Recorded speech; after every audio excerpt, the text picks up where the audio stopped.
الله أكبر الله أكبر الله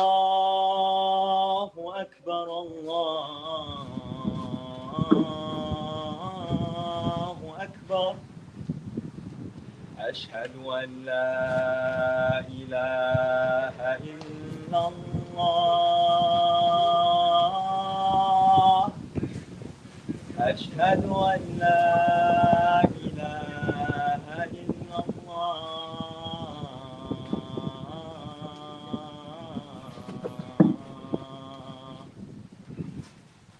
أشهد أن محمدا رسول الله أشهد أن محمدا رسول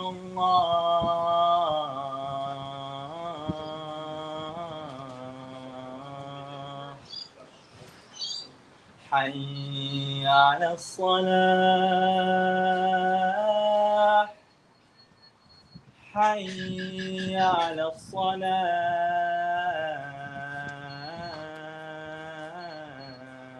الصلاة حي على الفلاح حي على الفلاح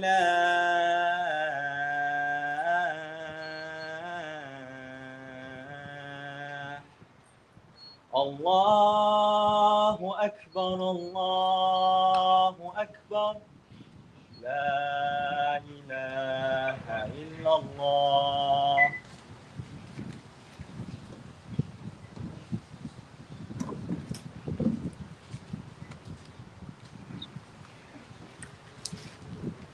إن الحمد لله نحمده ونستعينه ونستغفره ونعوذ بالله من شرور أنفسنا ومن سيئات أعمالنا من يهد الله فلا مضل له ومن يضلل فلا هادي له أشهد أن لا إله إلا الله وحده لا شريك له وأشهد أن محمدا عبده ورسوله لا نبي بعده اللهم صل وسلم وبارك على سيدنا ونبينا محمد وعلى آله وأصحابه أجمعين أما بعد فيا عباد الله أوصيكم ونفسي بتقوى الله فقد فاز المتقون كما قال الله تعالى في كتابه الكريم بعد أعوذ بالله من الشيطان الرجيم يا أيها الذين آمنوا اتقوا الله حق تقاته ولا تموتن إلا وأنتم مسلمون. Respected brothers, all praises to Allah subhanahu wa ta'ala, peace and blessings upon our beloved Prophet Muhammad sallallahu alaihi wasallam. This world is a place of action. This is a place of amal. This is Darul Amal, a place that we make the amal, we do the amal. And the hereafter is the place of the jaza, of the reward and punishment, place of the consequences. So when we are already in the hereafter, we cannot do amal anymore. So this world is place to prepare the provision for hereafter with the amal and ibadah. The problem is that we have spent so much time of relaxing, we have spent so much time doing something that's not beneficial for us for the hereafter. So we have spent so much time for nothing in the whole or bil a'mal.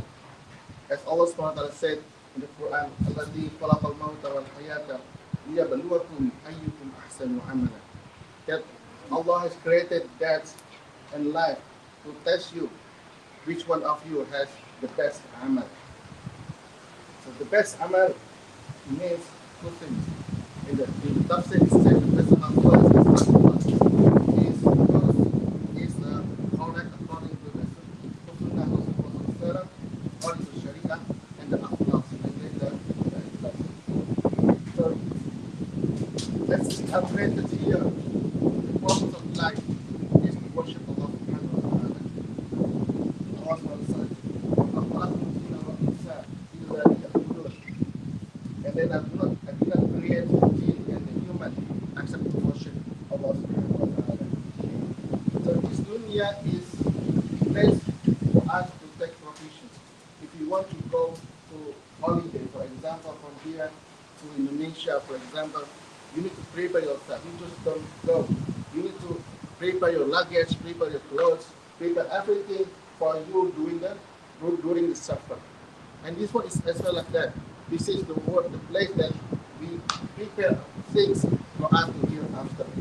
As Imam Al-Ghazali rahimahullah said, الدنيا مزرعة الآخرة وكل ما خلق في الدنيا فيمكن أن يتزود منه للآخرة. So the world is the form of the hereafter, and everything created in this world can be used as provisions for the hereafter. Ibn Qayyim said that لا راحة للمؤمن في الدنيا إلا بلقاء ربه. There is no true comfort in this world except in the meeting of one's Lord, in the meeting of Allah subhanahu wa ta'ala. Ahmad was asked, when is there rest? And he answered, when you put your foot in paradise, you will find rest. So this is not the true comfort in this dunya. It is not the true rest in this dunya. This is a place for us to do the ibadah, to do the amal. Yes, you will enter the Jannah, you will enter the paradise, not because of our amal, but because of the mercy from Allah subhanahu wa ta'ala, because of the rahmah from Allah subhanahu wa ta'ala. But Allah subhanahu wa ta'ala said, Inna rahmatallahi qaribun min al-muslimin. Indeed, the mercy of Allah is close to the good deeds. It means that لا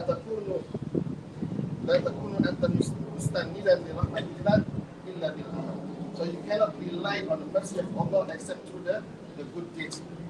إلا بسبب العمل, except because of the good deeds.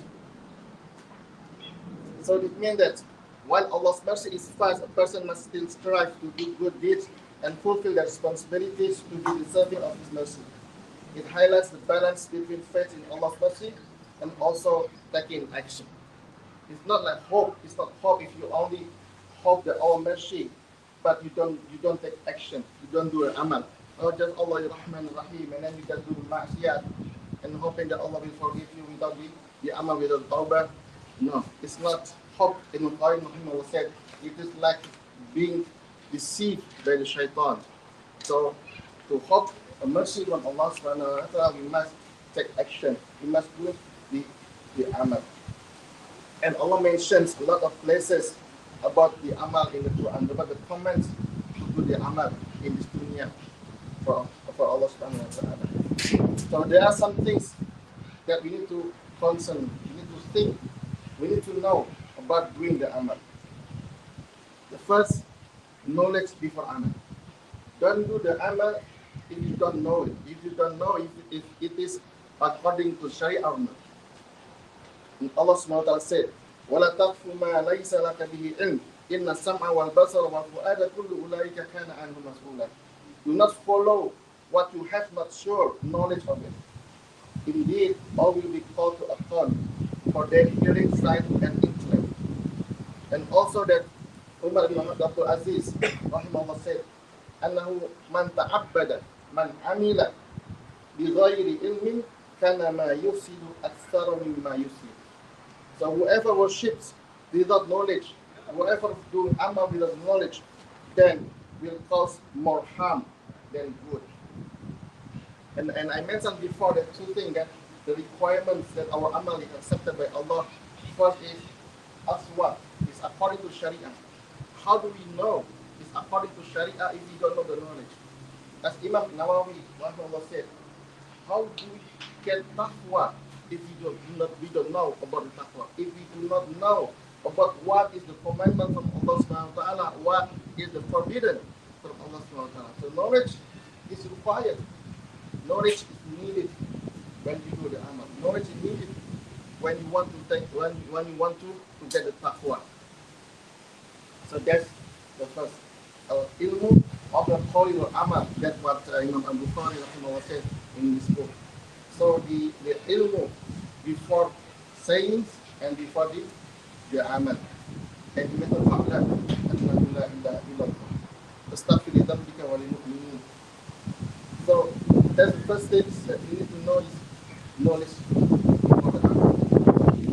Do not follow someone doing the amal and then just follow you don't know what it is from. And then then the second is ikhlas, the intention. That all the amal we do must be because of Allah subhanahu wa ta'ala. It's not only the ibadah mahdah but also ibadah ghairul mahdah. As I mentioned before, that everything in this dunya can be taken as provisions, as preparation for the hereafter. Our jobs, we go to work, if we have niyyah because of Allah subhanahu wa ta'ala, so it can be ibadah. Everything we do, even if you go like throwing the rubbish outside, you washing the dishes, everything, it can be ibadah if you have a good intention. Having good intention. So that's the ikhlas. And Ibn Mubarak Allah said, رب عمل صغير تعظمه النية ورب عمل كبير تصغره النية. And how many amal, small amal can become bigger, lead to the bigger reward because of the niyyah. And how many big amal becomes smaller in the sight of Allah because of the niyyah. So if you just only do the small thing, you think small thing that maybe just only cleaning the toilet in the mosque, or like sweeping and the motor, preparing something like this, it's like you think it's a small thing, but if you do the intention because of Allah subhanahu wa ta'ala, it always become bigger. But if you do the great amal, you memorizing Quran, you go for jihad, and then you like learn teaching someone else, but you do it for the dunya. You do it because you want to be praised in the dunya, because you want to have the position in this dunya because of the other than Allah subhanahu wa ta'ala, and then they become smaller. So small action, but if the niyyah is because of Allah subhanahu wa ta'ala, it can be leading to the bigger reward from Allah subhanahu wa ta'ala.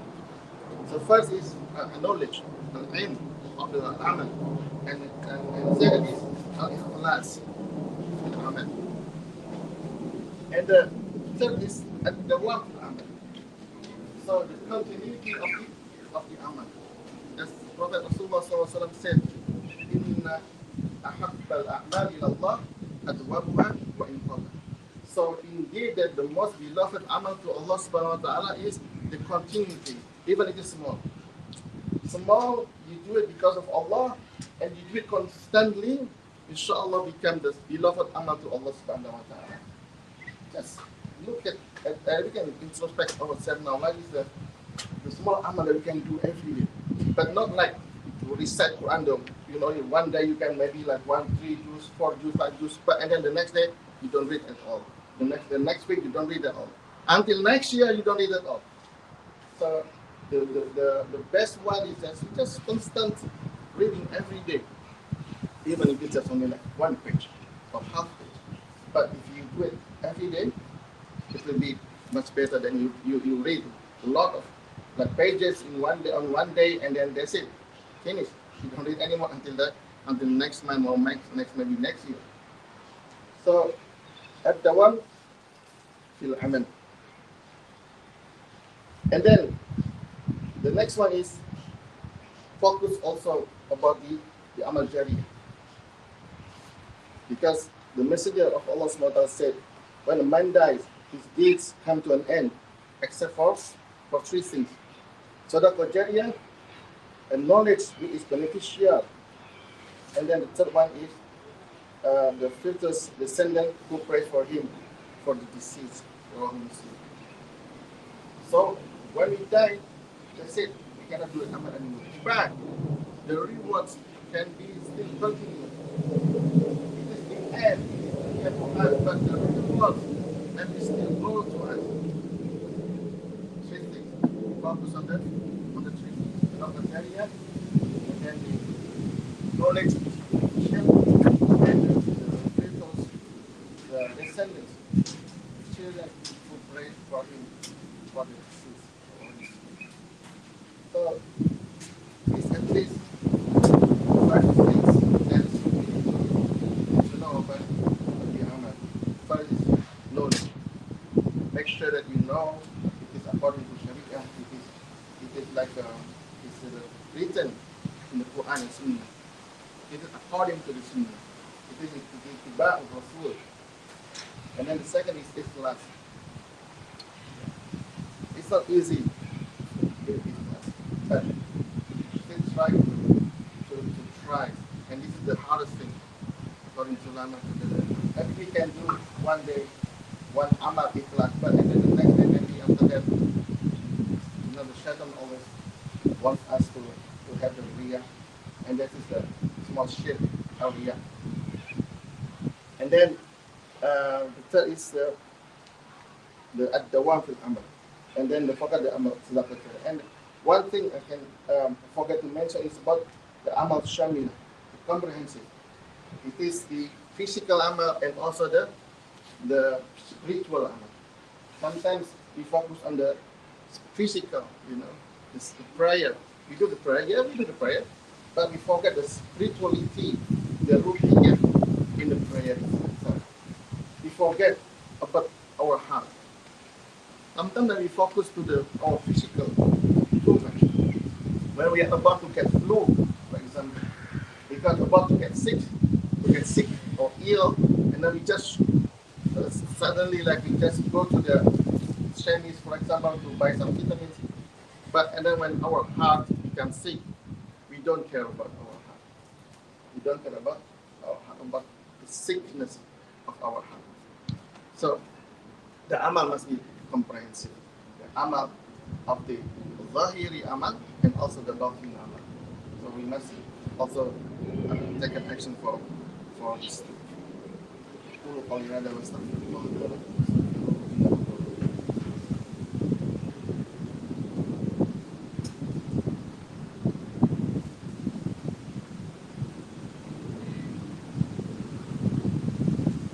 Alhamdulillah Rabbil Alamin wa bihi nasta'in ala umuri dunya wa din. Wassalatu wassalamu ala ashrafil anbiya'i wal mursalin sayyidina wa nabiyyina Muhammadin wa ala alihi wa ashabihi ajma'in amma ba'd.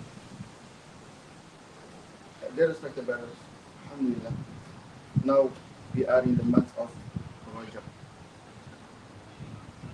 Means it's less than 2 months, less than 60 days. We go to the Ramadan, the month of and the month of Rajab is one of the sacred month in Islam.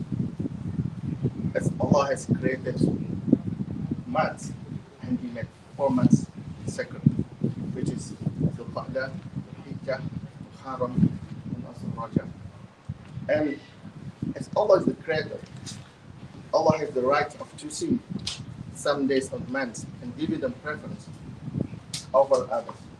Allah Ta'ala say in the Quran, وَرَبُّكَ يَخْلُقُ مَا يَشَاءُ وَيَخْتَارُ. And Allah and your Lord creates whatsoever He wills and chooses. Surah Al-Qasas, verse 26. He created earth and then He made the haram and the sacred places.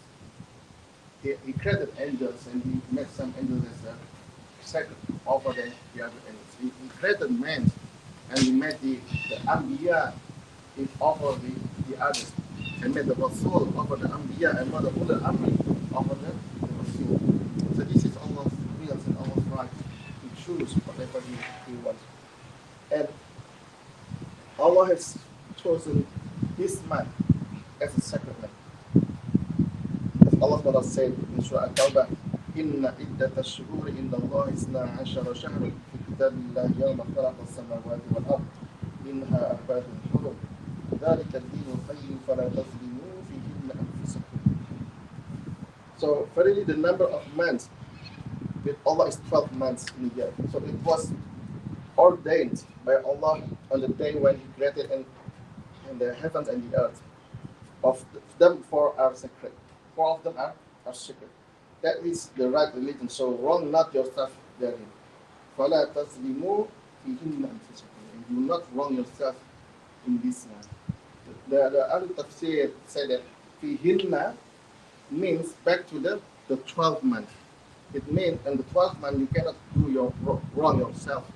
And then in this sacred month, it is strong advice not to do the wrong thing, not to do the masya, not to do the sin. But some ulama say that fihinna and fusakum fihinna means go to the 4 sacred months. So it is, remember that this is sacred, and that Allah said that do not wrong yourself in this month. As in the Tafsir Muqasir said that وَجَعَلَ الذَّنْبَ فِيهِنَّ أَعْظَمُ وَالْعَمَلَ الصَّالِحِ وَالْأَجْرُ أَعْظَمُ. And Allah, and He made sins in this month greater, and righteous, the amal salih, the righteous this, and reward greater. So in this sacred month, where actions were good or bad carry more weight in terms of their significance and consequences. So first, we must feel that Rajab is the month of the sacred, of the month of the Haram. So when you have desire, when you have things, something you want to do the masyah, you have the desire to do the masyah, you remember this is the month of Haram. Stop. This is the month of Haram. Feel yourself. Sometimes we just don't feel it, we just take it as granted like the other month of this month. This is the sacred. Feel this is the sacred month. And try not to do masyah sins in this month. And second, do more good deeds in this month. So, and remember, if you don't know the knowledge of it, do not just follow people to do it. Some people maybe they have special action in the month of Rajab. But this is probably is not a ulama, but please do not follow. But try to understand this is according to Sharia. This is the hadith is a valid legitimate hadith and so on. And then try not to make masyah. And then the next one is, if you haven't done your qada sawm, if you like have some gaps in some Ramadan, this is the time for you to try to complete it before we enter the month of Ramadan. And then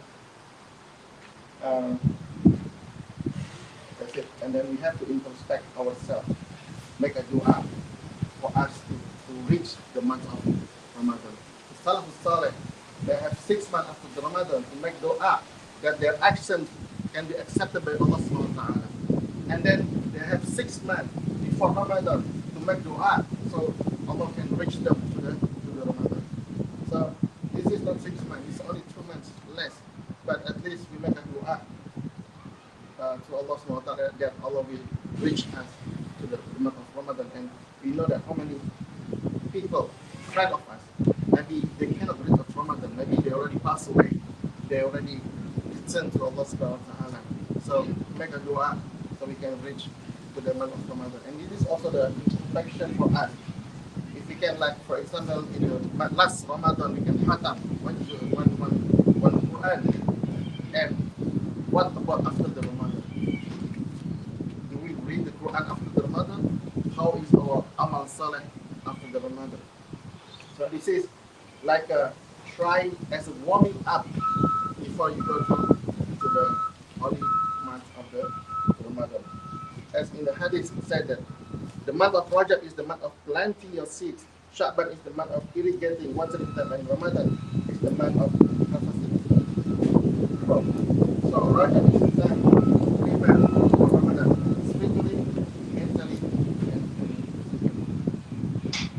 Inna Allah wa malaikatahu yusalluna ala nabiyyi ayyuha alladhina amanu sallu